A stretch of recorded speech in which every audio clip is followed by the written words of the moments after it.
নমস্কার, আমি আবারও চলে এসেছি তোমাদের সঙ্গে একটুখানি গল্প করতে।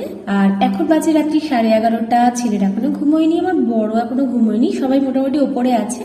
আর আমি নিচের ঘরটা একটু ভাবলাম তোমাদের সঙ্গে একটু গল্প করি, কারণ জানো আমার গল্প করতে ভীষণ ভালো লাগে আর সেভাবে সময় পাই না। তো প্রথমে ভেবেছিলাম কিন্তু লাইভে আসবো, কিন্তু সত্যি কথা বলতে কি লাইভ ব্যাপারটাতে না আমি খুব একটা কমফোর্টেবল একদম ফিল করি না। আমার সেই কি একটা অস্বস্তি বোধ হতে থাকে, ঠিক মতো বুঝি না।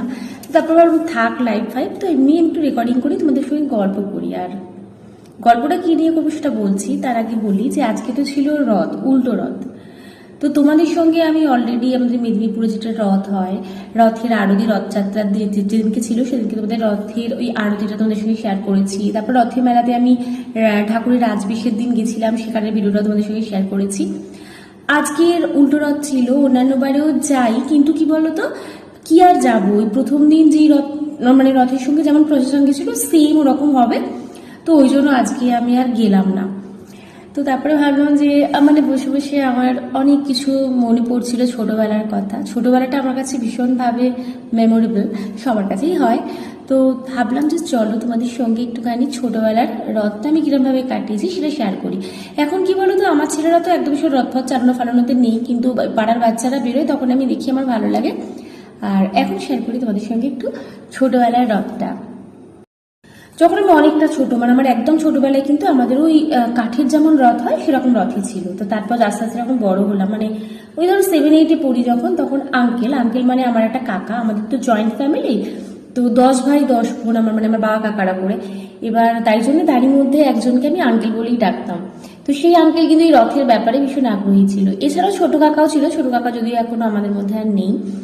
তাছাড়াও সবাই হেল্প করতো, কিন্তু সব থেকে বেশি আগ্রহী ছিল আঙ্কেল। তো আঙ্কেল বললো যে প্রতিবারে যেরকম আমরা রথটা নিয়ে বেরোই, তারা প্রত্যেকবারে রথটাই সেই কাঠ নিয়ে ওরকম ঠকর ঠকর ঠকর ঠকর করতে করতে যেত রাস্তায়, তো বললে একদম মজবুত করে বানিয়ে দেবো বলে একদম লোহার ফ্রেম দিয়ে পুরো আমাদের আঙ্কেলের তত্ত্বাবধানেই একটা লোহা দিয়ে সুন্দর করে বড় করে একটা রথ বানানো হলো।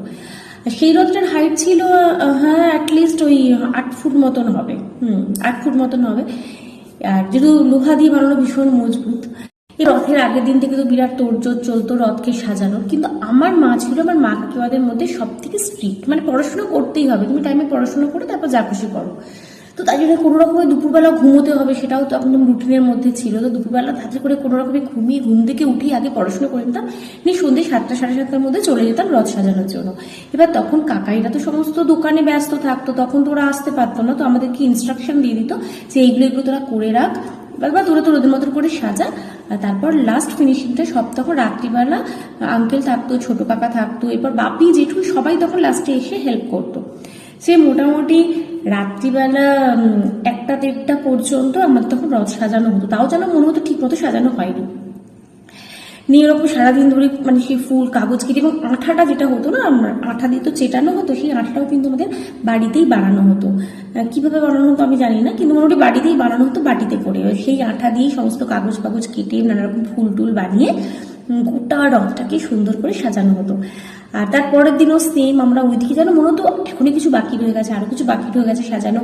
তো সারাদিন ধরে তার পরের দিনটাও চলতে থাকতো।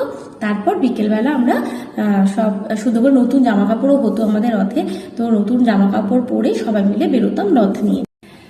তো এবার তো যখন বেরিয়েছি, আশপাশের যে মানুষজন দাঁড়িয়ে থাকতো সবাইকে মিষ্টি দেওয়া হতো, নকুল দানা দিতাম, এসব করতাম। আর সবাই তার বিনিময়ে 1 টাকা 2 টাকা, কেউ যদি 5 টাকা দিত তাহলে তো কথাই নেই, তো ভীষণ মনটা খুশি হয়ে যেত। আর যদি এরকম আবার হয়েছে ধরো মিষ্টি দিয়েছি, কেউ টাকা দিল না, তখন তো কি রাগ হতো, কি কিপ্টের বাবা, একটা টাকাও দিতে পারলো না। তো যাই হোক, তখন ওই 1 টাকা 2 টাকার কিন্তু ভ্যালু ছিল আমাদের কাছে ভীষণ ভীষণ। ওই জিনিসগুলো এখনো মনের মধ্যে এত সুন্দরভাবে ধরা হয়ে রয়েছে না, তোমাদেরকে কি বলবো, ঘটনাগুলো ভাবতেই আমার ভীষণভাবে মজা লাগছে। তো তারপর ওই টাকাগুলো নিয়ে আমাদের পরে কিন্তু ফিস্ট হতো। এরকমও কেউ ছিল আমাকে 50 টাকাও দিয়েছে জানো তো। তারপরে যাই হোক ওগুলো দিয়ে ফিস্ট হতো। আর পুরো ঘুরে আসার পর ওটা দিয়ে, আর তো ওই টাকাতে তো আর ফিস্ট হবে না, তারপর বাপি জেঠু কাকু মানে ওই টাকাটা সঙ্গে নেওয়া হতো, আর এক্সট্রা বাড়ি থেকে কিছু টাকা দিয়ে আমাদের ফিস্ট হতো, মাংস ভাত। তো এই ছিল আমাদের রথ। তো এখনকার বাচ্চারা তো একদম, মানে আমার ছেলেরা তো জীবনে রথ ফথ চালায়ও না, বলতে গেলেও চালায় না। ওই আমি বাড়ির সামনের দিকে বাচ্চাগুলো যখন চালায় সেটা দেখেই এনজয় করি আর ভাবি। তো আজকে সেটাই মানে ভাবছিলাম বসে বসে, তো তাই জন্যই আর মনে হলো চল তোমার সঙ্গে একটু এই গল্পটা শেয়ার করি। যাই হোক, তোমাদেরও আশা করি রথ আজকে খুব ভালো কেটেছে।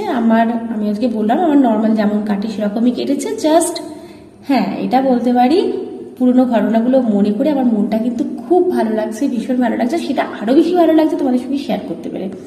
তো যাই হোক, তোমরা তো আমাদের বাড়িতে কিরম ছোটবেলাটা আমি রথ কাটিয়েছি শুনলে, তোমাদের গল্পটা কেমন লাগলো যদি ভালো লাগে অবশ্যই জানিও আমাকে। তো আজকের মতো চলো, টাটা, গুড নাইট।